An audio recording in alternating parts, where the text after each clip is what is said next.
Olá pessoal, tudo bem? Professor Pitt apresentando mais uma aula de Física Básica direcionada para o ensino médio. A nossa aula de hoje abordará os conceitos científicos que envolvem o princípio de Arquimedes. Mas antes de detalharmos aqui como funciona o princípio de Arquimedes, nós iremos fazer um pequeno contexto histórico da vida e obra do mesmo.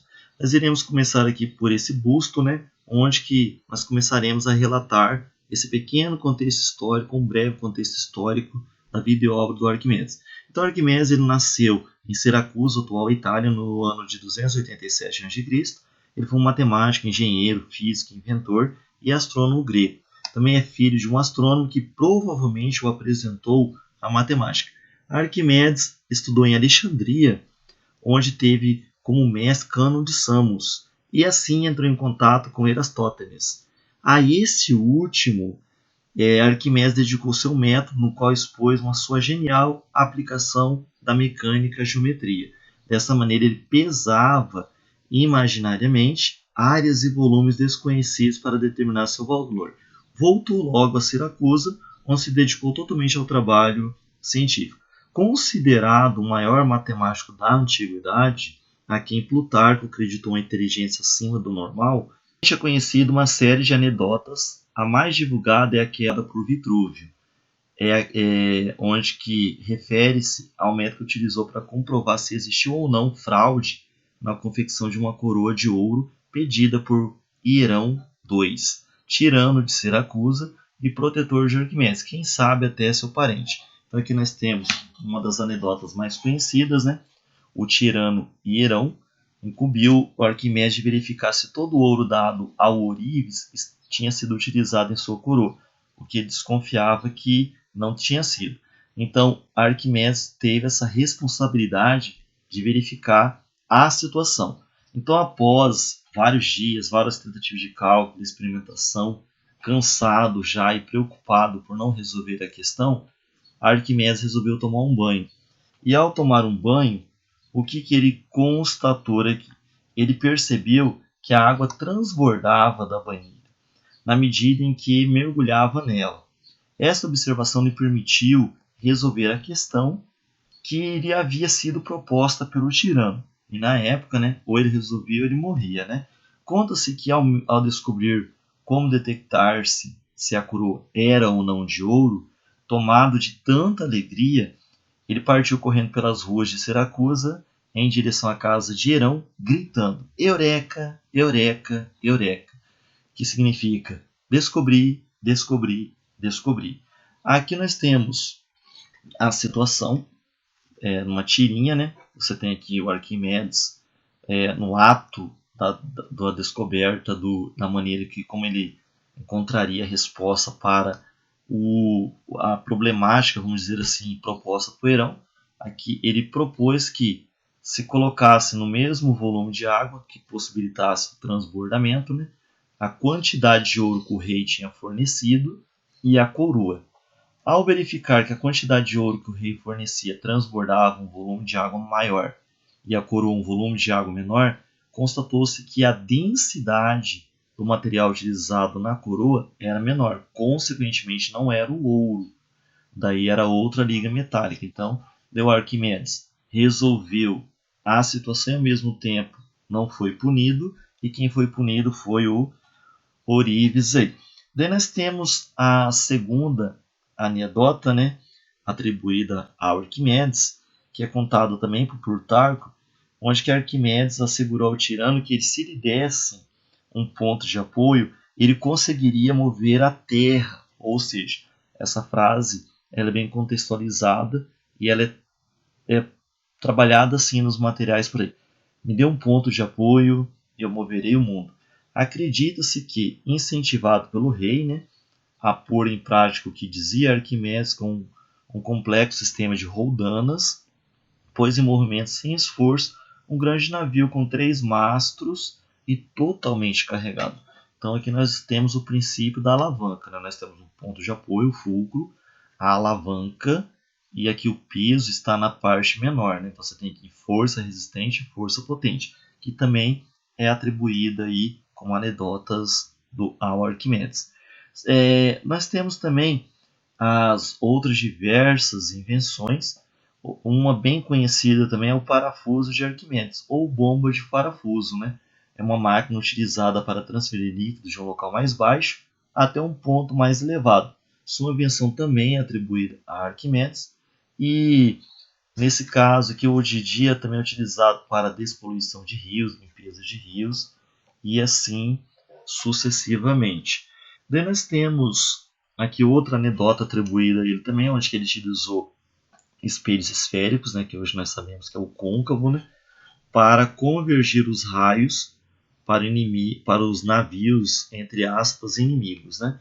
Nessa época aqui, os navios carregavam muitas palhas, até para a tripulação dormir sobre a mesma, né? Até mesmo para aquecimento, ou até mesmo para facilitar incendiar alguma coisa que fosse necessário. O Arquimedes utilizou um grande espelho e conseguiu convergir os raios solares em direção a essa palha e, consequentemente, incendiando os navios. Então, essa aqui é considerada a primeira arma direcional inventada pelo homem.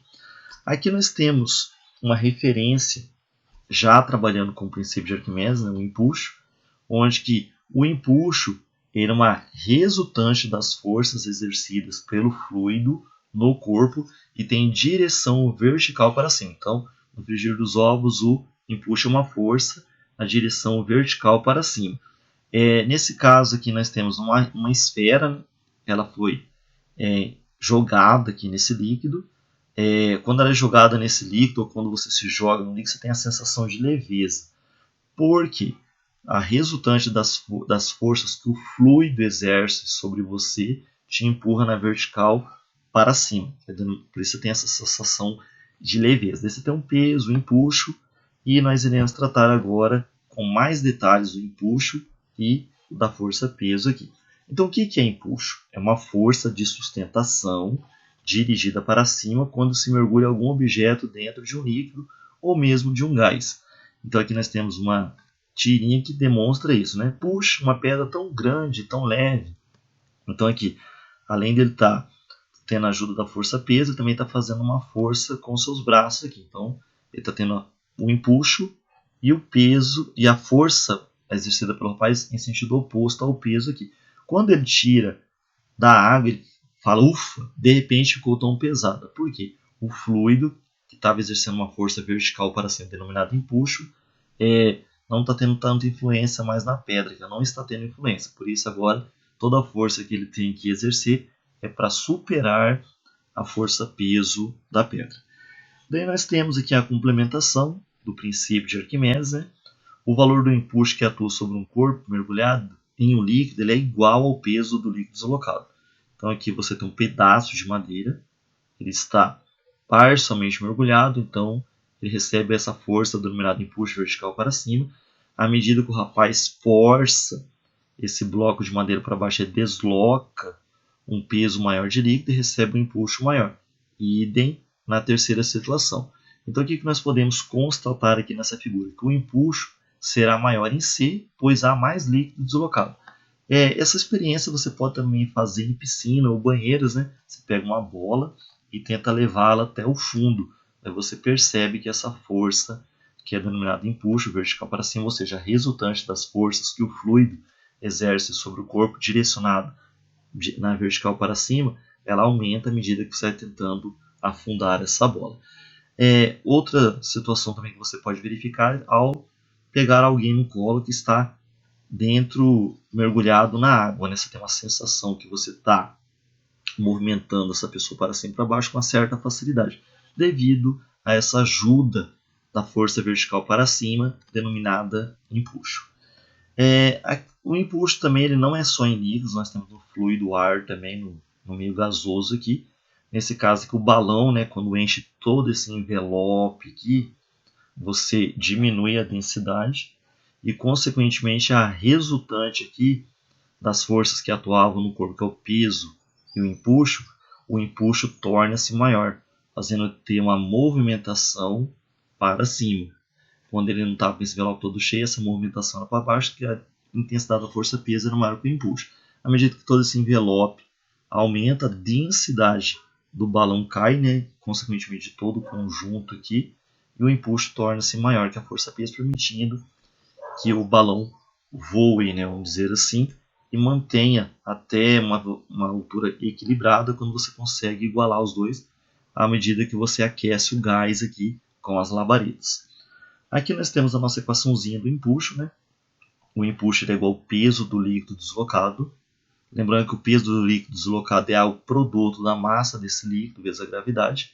Mas nós temos que saber que a densidade do líquido é a massa do líquido vezes o volume do líquido. Onde que a massa do líquido, então, o volume do líquido está dividindo, passa multiplicando. Então, a massa do líquido vai ser densidade do líquido vezes o volume do líquido. Então, substituindo aqui nessa primeira equação, nós constatamos que o empuxo é igual à densidade do líquido vezes o volume do líquido deslocado vezes a gravidade local aqui. Aqui nós temos um breve resumo, né, do empuxo. Nós temos aqui que o empuxo é uma força contrária à penetração do corpo no fluido, ou seja, a imersão. A equação é essa daqui, onde o E é o empuxo, o dL é a densidade do líquido, que é dada por massa sobre volume, o VLD é o volume do líquido deslocado, o G é a gravidade.